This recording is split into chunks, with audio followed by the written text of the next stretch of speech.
Amazing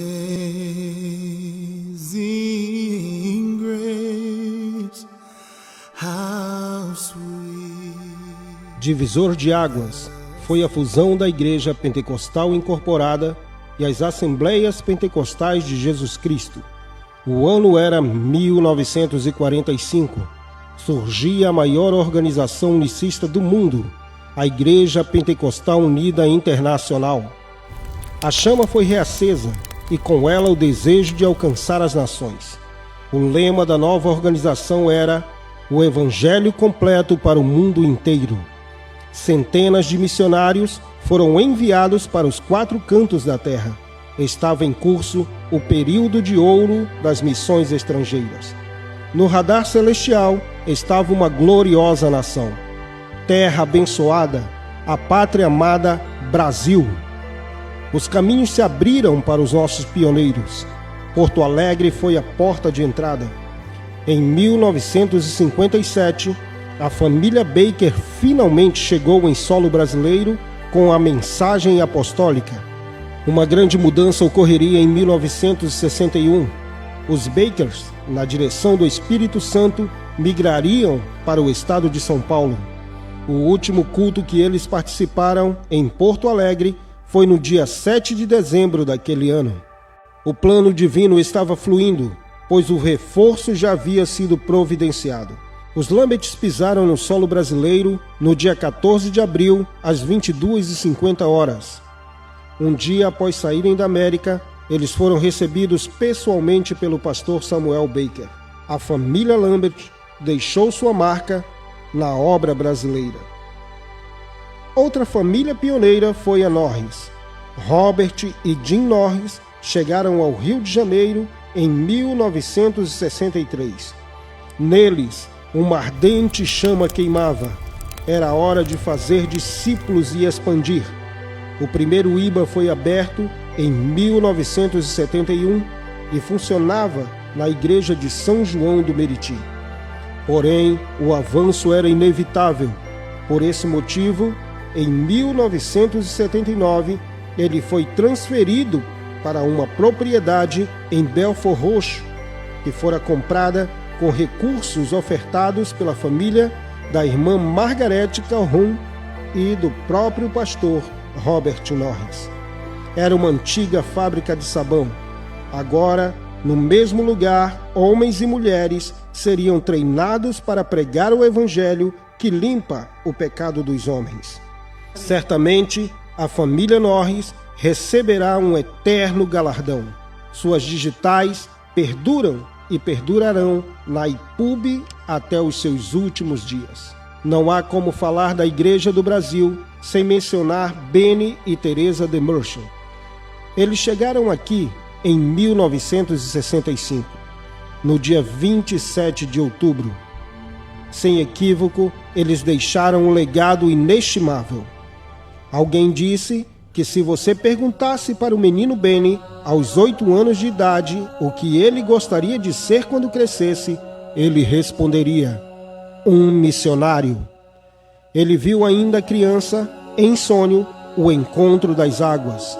Ele não sabia, mas Deus o arrastaria para o outro lado do mundo, para a maior e mais importante floresta do globo. O norte do Brasil foi incendiado, não pelas chamas das queimadas, mas pelas chamas do Pentecostes. Um grande avanço para a região foi a criação do IBA em 1993. Foi sob a direção de Teresa que centenas de novos obreiros foram formados para a obra que esperava por mais trabalhadores. Foi assim que todas as cidades amazonenses foram alcançadas, mas também as partes mais remotas da floresta. Se David Brainerd foi o maior missionário para os índios americanos, Benny e Teresa foram os maiores missionários para os índios amazônicos. Perdas aconteceram. Benny Jonas, Margaret Calhoun e José Sink foram como mártires. Assim como F. Tenney disse sobre o massacre de La Morena, no grande avivamento da Colômbia com Bill Drosch, podemos dizer: o sangue dos crentes tornou-se o lubrificante para as rodas do avivamento. Muitos fizeram parte dessa história. O ilustre Bill Drost, Philip Valmer e família, Mark Norris, Ted e Charlotte Purcell, Brian e Joan Wiseman, John e Esther Green, Franklin e Janet Howard, William e Bonnie Markham, Steve e René Baker, Jeffrey e Ivana Norris, Michael e Yvonne Valmer, Kevin e Luciana Howard, Chris e Michelle Weber, Aaron e Tiffany Anderson, Ken e Isabel Cooper. Um grande passo foi dado, pois aquela nação que um dia abriu suas portas para a missão decidiu mandar missionários. Pastor Benny, visionário como foi e tomado pela ousadia, visa os povos de língua portuguesa no continente africano. Em 2002, foram enviados nossos pioneiros para Moçambique, César Moraes e sua esposa, na época Vilma Moraes, juntamente com seus 3 filhos.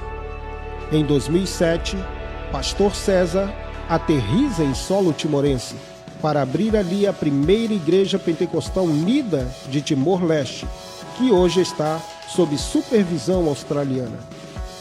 Depois, foram enviados a missionária Alcina Lima e seu filho para Portugal, assim como o missionário Rony Querino e Ana Paula Silva. Após anos de trabalho, ao lado de seu pai, o irmão Wagner Moraes foi nomeado como missionário permanente também em Moçambique. Para Guiné-Bissau foram mandados os missionários Agenor e Silvia Souza. Cabo Verde também foi alcançada. Para lá foram enviados os missionários Sileno e Nádia Souza. Para Angola foram enviados os missionários Pedro Marinho e família. Após muitas lutas e dificuldades, a irmã Vanilda Marinho e seus filhos puderam entrar em solo angolano. Ainda esse ano de 2023, mais um casal será enviado. São Tomé e Príncipe será a próxima nação a ser alcançada pelo avivamento apostólico. Após o falecimento do pastor Benny, no dia 8 de fevereiro de 2017, a IPUB passou a ser presidida pelo pastor José Ribamar de Lima, o vice-presidente da instituição na época. Atualmente, ele continua servindo como presidente nacional. A Igreja Pentecostal Unida do Brasil segue firme, levando a mensagem do nome, a verdade da unicidade, a santidade no viver. Os próximos dias serão de crescimento e avivamento, pois somos o povo que carrega a chama pentecostal, viva e pulsante. Vamos com força total!